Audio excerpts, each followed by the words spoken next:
Welcome back to another episode of DB Sports with myself, Joel. I got a special guest today, very famous guy in Bakersfield. I hear a lot about you, Pedro the Saint. Yes, sir. Nice to meet you, man. I hear a lot about you, man. I hear you have really good experience in a lot of wrestling and jiu-jitsu in town. Yeah, I've been wrestling since I was 4 years old. Okay. I am a two-time college champion for BC JUCO Okay. for Greco and freestyle. So, been in wrestling for a long, long time. How was that? You doing that? It was awesome, man. It was cool just to see the mixture of, because I trained MMA for about 3 years before that, and so I just jumped into college and wrestled. So it was like a cool experience to see like how my MMA training is in the wrestling world, and it did obviously good. So it's like good experience. Did you pick up to it quickly when you did it at RBC, or did it take a little moment? Yeah, I mean wrestling just always came natural to me. Mm-hmm. I've been doing it my whole life, always, and so I never took a break from it necessarily. Yeah. I always got right after high school, straight into MMA, and obviously I trained my wrestling in the MMA, and then it's just connected to a little bit things to what college coaches have to do, and then it actually helped out in the long run. So my wrestling back in MMA just got so much better after that season. What made you want to get into wrestling and jiu-jitsu? I've been wrestling to honestly. My mom, we grew up in Lamont, horrible city. You grew up in Lamont. Yeah, my I whole grew up in life. Lamont, Hall Road, and really? Haybaker. Haybaker too. Yes, right right in the there corner by apartments. Apartments, yep, with the basketball court. Oh, okay. So yeah, I lived there my whole life, and it was either school, football training, and then we come back late at night, or after that football training, it's right wrestling. So our family was always involved in the gang stuff, and my mom did a great job of keeping us out of it. So it's me and four of my other siblings. Did you do the wrestling in Lamont, or did you come to Bakersfield all the way to do wrestling? My mom was a hero, man. She traveled every single day to Bakersfield. Yeah, because I Every don't day. really think we were really had. Nah, we didn't have nothing. I know Auburn High School had a decent. At my time, I'm 34, so Yeah. at that time it was not that bad of wrestling. Yeah. But Well, Eddie Machado is my uncle, the Okay. one that coached there. I don't know Yeah. if you're familiar with him. yeah. Yeah, so that's my uncle, and he's my main coach. Okay. Oh, so you guys always came to Bakersfield like that? Yeah, I went to Arvin, Miramonte, Foothill, Yeah. DHS. I went everywhere. Yeah. Were you watching fights at a young age? That's what got you a little bit into it, or it's just your mom's like, you know what? I don't want you in this gang life, so let's put you wrestling. No, honestly, it's crazy how I got into the MMA world. I was always wanting to do boxing, but financially we couldn't do it. Yeah. And then it was my COVID year. Wrestling got taken away. I just needed to compete. I was like, all right, so I need something. I'm 18 years old. I could sign up for a free trial. Let me just try it out. Tried it out. Turned out to be pretty good at it. I was like hitting the coaches on my first week, and then I was like, all right, I'm gonna just take this serious, see how I do. Did a couple of weeks, and then I saw the potential I had, and I dedicated my life to it ever since. Didn't take a day off. Were there some fighters you were looking up to when you were growing up? Fighters that I look up to when I grow up, honestly, I just started watching it probably my senior year when I started MMA. I never really got into it till now, to this day, but I don't like to have like a favorite fighter. I like to pick and choose the style of little each things from them. fighter. Like, for instance, there's Asanya, his front question mark, Conor McGregor's southpaw cross. I like to pick all of that and think of myself as an all-star fighter, Was there any wrestlers you were like looking up to?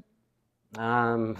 None? No, I didn't really watch it. It was more of a competition with me and my brother. So, Does your brother still do it? Oh, dude, my brother, he did it the same years as me, but he didn't take a break after high school. He was actually ranked in college and state. Oh, okay. And, now he's in the Navy. But my whole life, it was always me and him. That's the reason why I got so good, because I was always getting my butt whooped. He that helped you right there, pushing you right there? Oh, dude, I cried. He makes fun of me to this day. I'm like, dude, you fucking cry. I'm like, hey. Now, do you think now if you guys would roll right now or wrestle, you think you get a better hand of him right now? Hey, or he'll always have it against you? Hey, Chump, if you're seeing this, man, I'm sorry, but I got you. I got you now.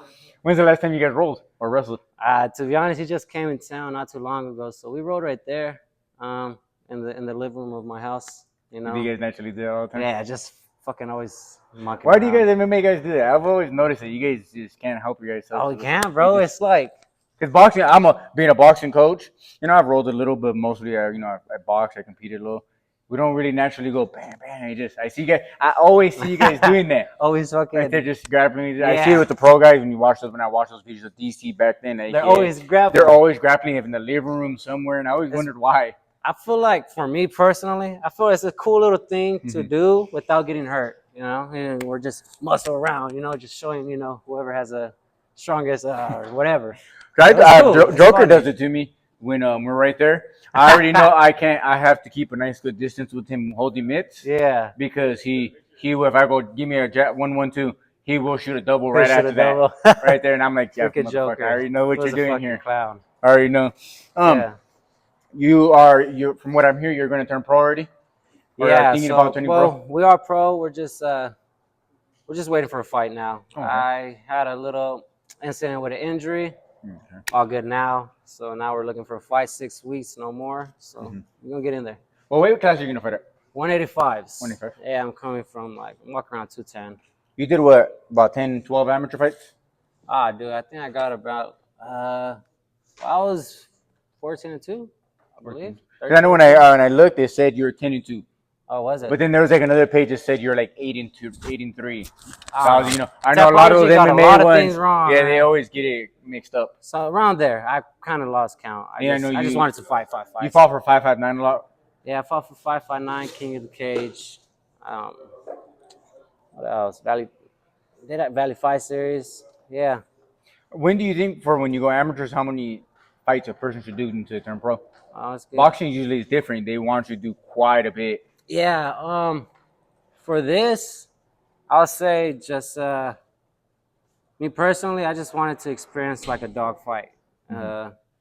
Probably same thing for boxing, but for MMA, it's like for amateur, you could probably do like 6, 7, maybe 10, but good ones, challenging ones, not just feeders. Is in MMA the amateurs like boxing? Of course, you always want to win. Yeah. But give and take, you have 10 losses out of like 100 something fights. Who really cares? It's about the experience. Is it the same thing with MMA? Or is it more they want you? It looks better for you to get into these promotions to have a 10-2. Yeah. Compared to like a 10-6. Well, the best route in order to go to the UFC to get looked at is obviously have that O. You know, if you have the O, you're obviously going to be looked at. Oh, I want to see this kid. I want to see what he has. But to be honest, it's like boxing. It's like 50. You get that one, and you're like, oh, you're horrible. But MMA, you're at 20-3. They really don't count those. Like Nate Diaz, that dude has like 10. He just got his 10th loss from what I believe with them. 10th loss or whatever, but they're still the greatest of all. So it's like that. That's why I kind of like in MMA, because the fan base really doesn't judge you off of the record. So they always, so. But you obviously have those guys that say, he's trash after a loss or something. Did you do any boxing amateur fights? I didn't. I believe. You never thought about it? You just wanted. No, I did an exhibition. A boxing exhibition, but I never did. But I'm gonna get into pro boxing. I'm gonna do a couple pro boxings with that. Are you gonna try to go to like LA and get some of those? Try to get some cards? If I do, I'll probably be at Wild Card. I'll be training over there. Yeah, Coach Eddie over there. I seen that the other day you were over at the POW. How was the experience at the famous POW sparring over there with Danny and them? Great guys over there. Nothing but dogs over there. That's why I love it. Yeah, I seen them when you posted it. It was you. I could tell. I've been in there with Aaron before. Yeah. So and I've had a lot of my guys get in there with Aaron. It's never. And you get that little ring of the POW. You can't go nowhere. Especially you're a pretty big dude. Me being about 5'9", 2 steps. I'm at that ropes already. I know for you it's by 1 step and you're. Oh yeah, dude, I'm there. It's fun though. I like it. So it's like you got to stand and bang, use your head movement, and try not to get hit. So those guys are national champions, coaches. Several pro boxers, so it's a good experience over there. Always hard work, and I love it. Do you do a lot of boxing rounds, or just with actual boxers in town? I do. I've actually committed a year into boxing. Just train. I would train a lot in Vegas. I'll be at the Panda Boxing. I'll be at Wild Card, and then I'll be over here at Undisputed sometimes. Yeah, okay, with them all. So I focused a lot on boxing at one point in my career. I seen that you sparred Sean Strickland. Sean Strickland, yeah, that dude's he's a dog, man. He's a dog. He's funny, man. He calls me freaking Indian. That guy has no character. But is he what a lot of people say he is? So how he acts and those certain things. Not in a bad way. But I would say, yeah, he's a douche. But he has a good heart, man. He's obviously a deuce for a reason. You know, he's a jerk, but it's for a good cause. He wants you to do better. He sees better than you. So he's just a hard working. I love his hard work. I love training with him. I've seen some guys talk about how they once you get past him being mean and how he goes aggressive on you. Yeah, he's actually a very nice guy. He's so Will help chill. You so just have chill. to get past that part of with him. Yeah. And Chris Curtis the same way with those guys. Chris Curtis is a nicer guy. He would be nice from the start. Yeah, I love Chris Curtis. Did you ever go with him? My first sparring was with him. How was that sparring with him? Because you know they're top guys. Ah, dude, heavy punches. But I held my ground. Mm-hmm. Got a couple strikes in. Yeah, it was a good battle. I like sparring with those guys. Who else was in there? 'Cause I know that gym usually always has people in there. Well, I didn't spar with. I seen like Francis Ngannou, Johnny Walker. Mm-hmm. Dang, I don't know. Did that place? Well, when was this when you had sparred him? Not too long. A couple weeks ago. Oh, okay. Okay, I seen the picture on your page that, and I didn't know. That was last year on July. I went on my birthday. That was the first time I went. But then after that, I recently got accepted to that gym. I got a manager there. Okay. So I'm welcome there whenever I want. So it's cool. The people, they like me a lot, even though they beat me up. But I give them work. Do you feel there's a big difference of the level of how what you? I feel like 100%. Mm-hmm. But I'm up there with them. I'm competing with these guys. I'm taking them down. I'm actually dominating. But obviously, you have your losses. Yeah. You know, you get dominated. But I feel like ever since I trained there, that's when I figured I was like, I belong in here. Mm-hmm. These are the best guys. It's the best gym in the world. And if I'm competing with these guys, then I belong here. You know what I mean? So I always felt like I was young. I started late. But in reality, I started at the great time. Yeah. Yeah. Is there anybody you would like to get in there and roll around, like spar, roll with? That comes to the top of the mind. Nah, not really. Not really. These guys are all good, so it's like it's all great work. Anything I'll take. Do you ever do jiu-jitsu matches? I did a combat jiu-jitsu at Subversus. Mm-hmm. Yeah, that one was fun, and then I did a jiu-jitsu match for BCP. Is that something you're not focusing on right now? Doing some jiu-jitsu matches? Oh, if it's there, then I'm gonna do it. Yeah, I suggest competing in it. Tap as fast as you can if you're an MMA fighter. Yeah. You know, these losses don't really matter to me personally. So I love to compete and try to get in there and just pick my brain on new stuff. What did you think over the weekend of the Poirier fight? Or some of the fights that have been happening lately, like Poirier and Max. What did you think about that one?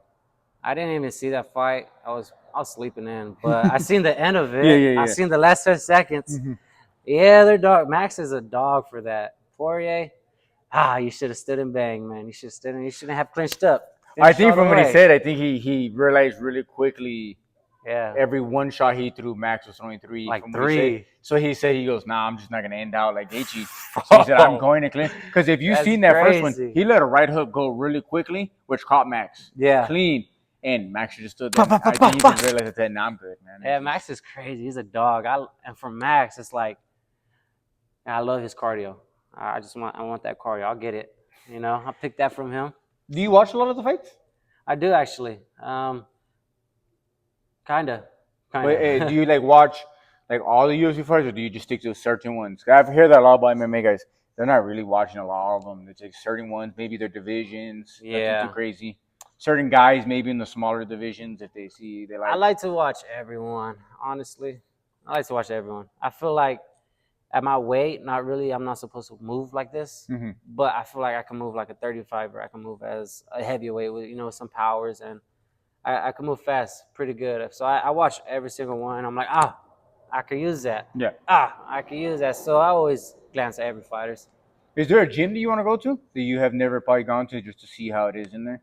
Not you've gone to the Sean Strickly one? Yeah, not necessarily a gym, but I would love to travel to Thailand where it's the heart of Muay Thai. Yes, and I've seen a lot of people do that, break down those videos over there. Yeah, so I'd love to do that and get a piece of Muay Thai. From what I believe, isn't it, for the most part, when you have to get accepted to go over there, and you have to kind of be out there for a few weeks, isn't it? You can't just be there for a day or nothing.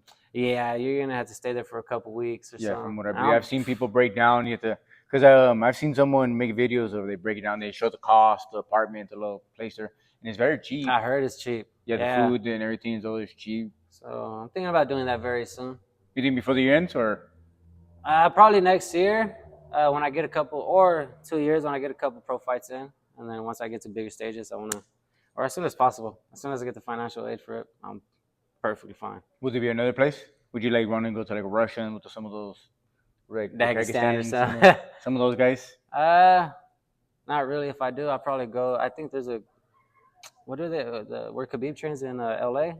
Oh, is he I still? 'Cause I believe. know it's in he's training that's up Oh, there north. AKA. Yeah, it's up there up north when he used to be over there with all those Russians Yeah. like that. Well, I mean, one of those, but nah, not really. Have you ever rolled with some of those like really good Russians, like wrestlers? Wrestle at Glendale where Ronda Rousey trained. Mm-hmm. My boy Maximum, Olympian placer. Is that just different when you notice when you? Because I know, Oh my I know gosh. their wrestling is more sambo wrestling. It's Dude, different than this here. guy was just throwing me. Yeah. Just throwing me, and I'm pretty good at wrestling, Mhm. I could say. But this guy was throwing me like I was a feather. Don't they do a lot of wrist control when they do this compared to more like American wrestling? Yeah, a lot of wrist control, arm drags, a lot of tight weight, tight grip. Mhm. So it's like a smash kind of technique. Yeah. So it makes you claustrophobic, and it's awesome. That's the type of Is style I it use. very exhausting wrestling with them? Yeah. Because I know they're Very nonstop. exhausting. They're really good You at hold don't deep. stop. Yeah. And if they have you on the wall, you're gonna be stuck on there for a good minute. Because I've heard a lot of people break down. They know how to not waste energy. Push certain type of body weight on you to where you're gonna waste way more than them. Yes. Smart. From what I've always heard that I've heard that about a lot about Khabib, of how he would wrestle people. Mhm. It's just he wasn't really tired. He would just know how to. Just put his weight on them. Mhm. Yeah. Good technique. I like their style. What do you compare? How do you compare theirs to the American? Because people always say theirs are better. I feel like Americans are more like flashy. They Mm. try to be flashy. And with them is like they don't care to be boring. Mhm. They just want to dominate. You know, they'll stay on top of you for the whole round. Yeah. So it's probably different. Probably the same or something. Because I know you ask Craig Jones, he talks about how he has the secret code of stopping those Russians. He always likes to say. Craig Jones. What do you think about him? I don't know much. Is he a jiu-jitsu? Did he go against Luke Rockhold? I believe he did. He's supposed to be one of the best, but I know he's more of a character compared to a lot of these guys. Yeah, he was a guy that kissed that big old girl or something. Yes, Yeah, okay. Your name is Gina? Yeah, I know you're talking about. Yes. That was funny. He's always going at UFC. He's helped, I know, Volk, the champion that 170 now, I forgot his name, who just beat Bilal. He trains a lot of them, helping them with their jiu-jitsus. Oh, shoot. Because he always says, I'm undefeated against the Russians. That's how he did that. That's funny. That's his little gimmick. Like a character. What do you got? I know you're 185, but what do you got on the Polisi and Hamzat fight? Oh, I got Hamzat. You think so? Yeah, well, I hope so. I hope so, but I don't know how to say his name. I call him Duplessis, but Duplessis. That's how I say it. He's very good. He's very good. You can't underestimate him. He's sloppy, but it's surprising. It works. Somehow it works. If it ain't work, if it ain't broke, don't fix it. Now, how do you predict? Do you predict it'll end early, or because we never seen him go past 3 rounds? Wait, is that a 170? That's a 185. No, 185. Hamzat moved up to 185 now. Has he had a fight in 185? Well, he fought Usman at 185. This dude's gonna do good. Yeah, he's gonna do good. Because that one was 3 rounds, and you get to that 3rd round against Usman, the energy levels went down to a certain degree. I feel if it goes a distance, Duplessis, he's gonna get it. He has more championship experience. Kazmat, not really, but he's very dangerous at the first couple rounds. First 2 rounds. Oh yeah, I've heard of everybody that broke it down and say if Duplessis could get past the first 2 to 3, maybe. Yeah, of those shooting. Very dangerous. Well, I just seen an interview. Khabib said that if he would advise Hamzat to just stand with him. He believes his, because he said he's seen his hands. Mm-hmm. His hands are really good. It is. He says that you should just stand with him because Duplessis' hands are not that great. It's and just more focus awkward on defense. He doesn't want him. He said if he was training him, he understands he likes to shoot a lot and he shoots from far. He's very explosive, which you know way more than me. When you explode so much, you gas yourself out. He's never went past 3 rounds in his life. So he's like, I don't want him to gas himself out. I'd rather him box the first 2-3 rounds if I was training him. Yeah. Shoot a couple in there just to get him thinking. Then that 4th and 5th, you just fully commit on shooting a lot. That's a smart game plan. If you're having it that's smart. A way to beat. That's a way to beat him. Yeah, because We don't see too much of Hamza because he destroys these Destroys people. it fast. He Yeah. destroys fast. We thought he was gonna And do some rounds with yeah. Robert, and he And the destroyed thing Robert. about that too is it could fuck with Kazma's mindset. It's like, damn, I haven't really experienced that thing, so I don't know. Because I have the same problem. Yeah. You know, I've always knocked these guys out first round, so it's like, damn, am I good enough for this pro? So that's something I believe that he could have on his mind, like you know, a self-doubt thing, because he hasn't experienced it. So he knows it's like, oh shoot, it's like I knocked these guys out. I should be good enough to do this, or I should. I don't know. So it's always a little mind battle. Because from what I've seen, he finishes these people. I know that Usman fight. Yeah. Usman was known as a good wrestler, even though he was a smaller guy. He pushed him to, and you could tell. In my opinion, see, I'm a boxing coach. Usman has a good jab, but man, after that, it's kind of in my opinion. And he was able to piece up Usman. I mean, piece up Hamza in that third round. Oh, shit. But Hamza was able to survive. You can tell even against the Burns fight, he looked at gas. Survive, that third too. I was surprised. Damn, I wanted Burns to win that fight. But I think I got Hamza. I think Duplessis could probably make it go 3 rounds. I think his stubbornness. From everybody I've heard that said that they even fought him or wrestled him, they say he's very strong. They said yes, his stand up is not the greatest, his wrestling ain't the greatest, but he's very, very strong. People don't understand how strong Duplessis is, because he is a very stocky guy. He looks very stocky. Yeah, he looks freaking wide. These guys are. I don't think he's that tall, from what I believe. Maybe 6 feet, maybe 5'10". Like that. I don't think he's like that. He's just very stocky, dude. But no, man, I've wanted to interview you because I've heard a lot about you. Oh, I hear a lot, and I hear you're the guy of town for MMA. I don't know. I follow some dudes here, nothing too much, mainly Joker, and a lot of people always talk that you're the face of Bakersfield for the current moment. That's love, man. That's love for myself. I like to say so too. Do you think there's a lot of upcoming kids to some adults in town? There's a lot of great fighters, like my boy Sal from Shoot. He's a pro fighter. Upcomers like Adrian, he's also from there. Because I don't think have we ever had a UFC guy from town? I don't know if you would know. I know we had a couple Bellator guys. We had one guy at the Tough. I believe we had.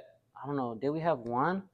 If we did, it's only one, and then probably didn't make it that far. But I'm planning to be the first to make it as a champion. To be the world champion from Bakersfield. Well, from what everybody keeps telling me in the videos I've seen the talent you have, man. That's love, man. I'm always gonna support you from over here. Us boxing people. Heck yeah. Maybe we'll get some work in. I love that. Well, thank you very much, man. Likewise, I appreciate it, man. Of course. Thank you, guys.